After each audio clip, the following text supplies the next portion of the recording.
Welcome to Biz Tips with Jenny Rice, bringing you insights from real entrepreneurs. No fluff, just raw, practical strategies from those who've been in the trenches. Whether you're launching, scaling, or pivoting, this podcast is your backstage pass to lessons, successes, and game-changing tips. Get ready to learn, take action, and level up. Let's dive in with our next guest. Hi, this is Jenny Rice with Biz Tips Podcast. I'm so excited about our guest today. We have Lee-Anne Geseron from GEC Limited. Welcome, Lee-Anne. Thank you for having me, Jenny. I'm excited to be here. I'm so excited to have you here. So why don't we start telling me about your background, your business, what industry you're in, what you work with, and things like that. Absolutely. So I started my company in 2016. I do employment consulting and training. So the business grew quite organically, actually. When I started it in 2016, I was a sole person all by myself in my basement, really just writing resumes and cover letters. I started partnering with insurance companies to support individuals going back to work after being off on disability. Then there became the needs of the clients, and I just said yes and continued to grow. And we're now 5 divisions deep, offering a gamut of services and programs with a variety of partnerships. And we've just sort of grown from there. Great. And how many staff do you have? You have quite a few employees, right? We do. We're at 25 and we're growing. So I'm not sure where we're at I don't do the hiring now. So we have our staffing coordinator and our managers that hire for the positions. And so we're creeping up on 30. We're growing quickly right now. That's great. And you mentioned the insurance industries. Who do you serve now? Who's your typical client base?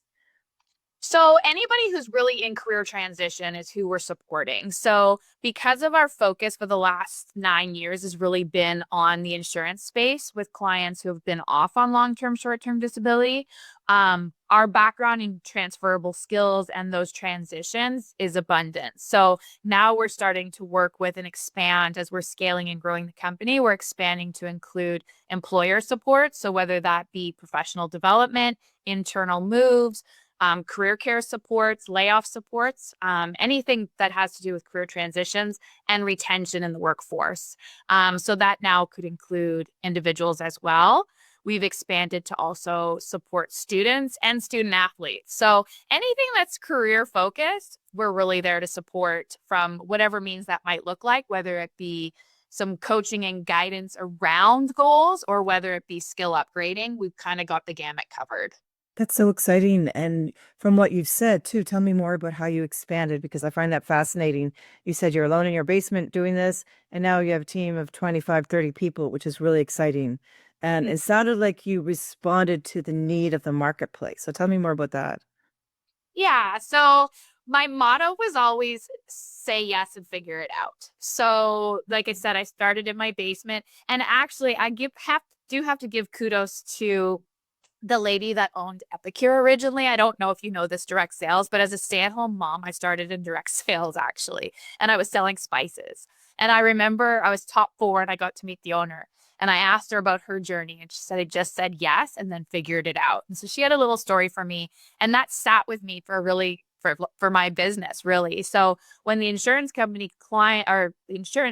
were coming to me and saying, it's great you're writing these fantastic resumes and cover letters. Do you think you could support this? Yes.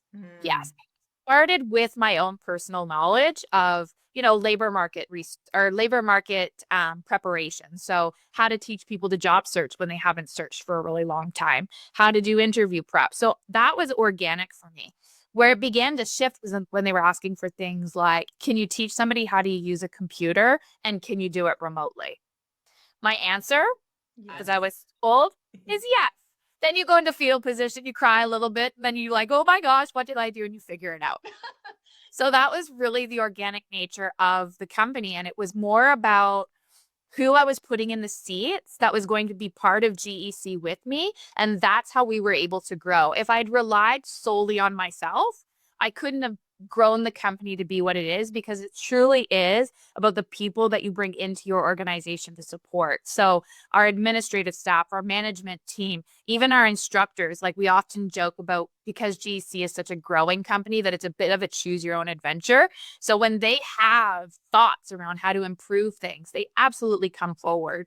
So I love the company culture that we're creating around that, because the team it truly feels like it's such a team effort with GEC, and that's why we were able to grow the way that we have and to expand into markets that are truly to support the individuals and to support the insurance companies and be able to say yes because you rely on the knowledge of the others. Does that make sense? Right. Yeah. So you've created a culture of trust, a culture of let's get it done. Let's be creative. Let's think out of the box, expand and grow. And then I love it because I'm assuming that it extrapolates into I'm feeling really fulfilled because I'm making a difference. I'm making choices. I've influence to how the company's doing and things like that too. Yeah, absolutely. And that's where it's been quite the journey in the last 2.5 years as we were scaling in this way, was me moving away from being a doer within the company, taking myself out of being any sort of bottleneck, relying on the team and acting as the leader as opposed to a doer within it. And I think that's where a lot of people get hung up in their businesses, is because they are doing so much in the day-to-day actions that they're not leading from a bird's eye view. So making that shift actually required me to learn and develop a whole other skill set, which we'll get into as we talk about even bringing AI into the picture. But it required me to step back from who I was in the company to begin with, as that doer in my basement, to becoming a leader within the organization and embracing a culture of who, not how, and encouraging the team to step in and fill those shoes because they're valued and required. It's such a team effort. Like I couldn't do it myself. There's no way. Absolutely. Absolutely. And you evolved, as you said, but obviously you're a visionary because you got to see the opportunities, but also see, hey, I need to change my role to be successful because there's no point in counting on my team if I don't count on my team. Right. So well, yeah. And like recognizing as a visionary, as we tend to be as entrepreneurs, is having those people in seats as well that are your integrators. So I don't know, are you familiar with Rocket Fuel? It's a fantastic assessment around visionary versus integrators. And so I started looking within the team at who, and I sometimes call it my babysitter because they take my vision and make it happen. So we tend to, as visionaries, have ideas and then they don't actually make it to fulfillment because we're already on to the next vision that we have. right. So having those seats too filled in terms of taking that vision to execution is vital when you are a visionary. Yeah, absolutely. And I think I'm gonna, put my 2 cents in here. I think part of your success is that you're able to see your skills, your knowledge, your abilities, but also then pivot when needed, when the business needs it, and do that, which I think is really key. A lot of people get stuck in their lane and they don't realize, no, I need to adapt. I need to move over here. And I think you've seen that from what you said, really clearly, which is amazing. Yeah. Pivot turning is my motto. Like nothing is linear, bottom line, right? So there's always a need to adapt, be creative, like you said, think outside the box. And that's why our partners like us so much, because we do have structured programs and services, but we are problem solvers. Right. We people who get stuck in not having a solution. Like we always find solutions, whatever that might look like. That's great. And tell me more. We alluded to AI, how AI, you brought that into your business and how it's helped you grow, expand, and be successful. Yes. So AI, obviously a very controversial topic I find right now. I personally have a love for AI. I use ChatGPT right now, as well as a gamut of other ones, but I call her Chatty, love her to death. Like I can't imagine my life without her, to be honest. And yes, I'm giving her full on name. She's my partner. She helps me brainstorm. And I think people get really hung up on, even in the education system, but it's the way people are utilizing it. And that's why it's a problem for some people. They think that it's taking away people's voices, people's ability to think. But AI is all about the prompts. AI is all about utilizing it as a tool and a resource to support, as opposed to being a doer. Right? It's like asking it to take something over. And that's where the kids are getting in trouble because they're asking it to write full essays for them. No, no, no. There's ways to use it as a tool and a resource. It's still got to be your intellect. It's still got to have your tone. It's still got to be you, right? And so I've learned to use it as a sounding board, as a partner in putting the prompts in and getting my thoughts organized. As a visionary, like I said, my thoughts can be all over the place. Not only that, but I'll have conversations with the AI, and in a week it'll be gone out of my mind. So organizing it into projects and having it go back and be like, remember we talked about this? What did I say? So it's more using it as a support as opposed to, like I said, a doing thing. And it's been game changer for me in my business and my personal life. Yeah, no, it's great. I use it daily too. And sometimes it's even to do some thought provoking and things like that, share some ideas, some names, some titles and things like that. And me as a course creator too, it really helps in aligning.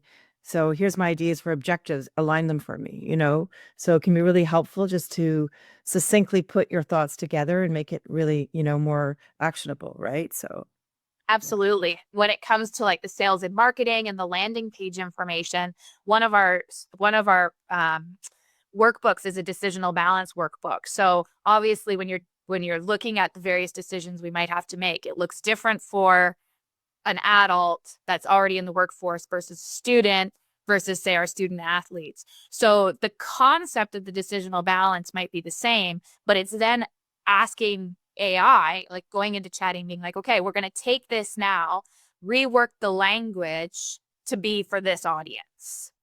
right. So it's doing that sort of legwork for you. And then it's like, okay, and then you put your spin on it. Like you're never using it as the final product, right? And then you've got it sitting in front of you. Now you have this different language and you can tweak things. So you can actually make a service or program or whatever you have cross over various niche markets by utilizing it to tweak it for the language of your audience. Right, right. And do you help your staff use AI? Is that part of your culture in that here's methods? Because I find as I'm developing my knowledge in AI, and I've taken several courses in it, so I learn better how to use ChatGPT prompts and things like that. Is that part of your culture too, to educate your staff on how to best utilize it? Absolutely. And not just the staff, but our clients, right? So even looking at resumes and cover letter writing, because we support so much of transition, it's not experience direct, right? So we looking at how their transferable skills can merge them into roles of interest, like current roles of interest. So we will utilize AI to what are the key transferable skills going into this space and what does this look like? And it's all about the prompts. So I've taught my staff about the prompts to use, but we also then take that over to the clients because the resumes and cover letters that we write are in present tense. But we also want them to be able to take that document down the line, whether that's 5 years from now, 10 years from now, whatever that might be. And during their job search, applying for different types of roles, knowing how to tweak those documents, utilizing the prompts from AI to support them. Because a lot of people get hung up there. They end up just submitting the same application over and over and not gearing it to the job posting and then wonder why they're not getting results. Mm-hmm. You got to tweak it. So teaching them how to use prompts within that program to support it has also been really key. Even in interview prep, right? Like you can put a job posting in there and say like, what questions do you think they might ask? Like, why not utilize this to the best of your ability that you can? Even coming up with answers, you can have it formulate an answer for you that you're stuck on, but then put your spin on it. So it's your tone, your language, but it's a brainstorming tool. And if you look at it as that brainstorming tool, it's a game changer. So yes to staff, yes to clients. That's yes great. to Yeah, no, that's great. And what I'm reading too is getting even better and better too. It's even, it's being up leveled, as we speak. So I'm really curious to see what new AI tools and things like that can help with businesses, not only from a response, like you said, a content, but also maybe in marketing and other different things too. We use it for marketing a lot as well. So we do Monday to Friday posts. And so again, using prompts, it'll come up with a marketing schedule for you, what that will look like each week. And then again, with prompts, you just dig into it and you can get those actual, the content created for you. I did 17 weeks of content, Monday to Friday posts in 2.5 hours. That's amazing. And I touched every single one of them. Every single one of them was my final copy of my words, my tone, my language, and then you tweak it from there. And the beauty is as well is because of the prompts, you can actually then say, I want this one to be more motivational. I want this one to be more from a sincerity perspective. Like those are the types of pieces where if you're looking to deliver a certain message, but it might be, I'm a motivational person. Like I speak with a lot of energy. I'm a high energy individual as a general rule. So to me, to get to like a really soulful level, I can, but sometimes my tone is still very energetic. So I can actually ask it to just tweak what I've said to change the tone for an audience that I might be looking to sell to. Right. Which makes total sense. Yeah. And you're leveraging it to the best of his ability. And then it learns and it grows, it gets to know you and things like that. So yeah. Yeah. Yeah. No, It remembers things. It remembers things. Yes. Before you said this, and I was like, I forgot about that. Yeah. That's so great. That's so great. Yeah. Well, Lee-Anne, it's been really great hearing about you, your business, you're growing and it's such a success. It's so great to see, a solopreneur doing so successful, and growing your business and seeing the vision and keep doing it. So as we end the podcast, do you have any final tips for other solopreneurs and entrepreneurs that can maybe help them as they grow their businesses? Absolutely. So in addition to utilizing it for your business, I do really encourage courses, diving into what that looks like so that you're utilizing it to the best of its ability as well. There's a lot of great content out there for making sure you're following the right prompts and using it to the best of your ability, and its ability. But the other thing that's been really huge for me as an entrepreneur is the personal side. There's a lot that comes up for entrepreneurs, women in business, using it for things like we all do the personality tests. Your strengths, your how to fascinate. Like there's so many of them out there. And you can actually utilize AI to learn more about yourself because the personal side of things as a woman in business and as a leader growing a company is sometimes truly feels like more than the need to use it for business because I have the team doing that, right? But things will come up like visibility. Things will come out like, can I do this? I don't know. There's just so many things that come up for entrepreneurs and for women specifically. And utilizing AI as a tool, as a personal friend, for lack of another word, can be very game-changing in terms of how you show up. I asked it to write a story about me. I was having some visibility issues myself in terms of, gosh, does anybody want to hear from me? I don't know. I asked AI to create my story for me, and it was one of the most liberating things that has ever been presented to me. So using it, not just in business, but for yourself, it can be a real game changer in how you build your confidence and how you grow, because at the end of the day, if we aren't growing as humans, as the leaders, then our business can become stale as well. So just focusing on that would be one of my key tips in terms of growth and development in general. Very, very insightful. I can see why Chatty is one of your good friends.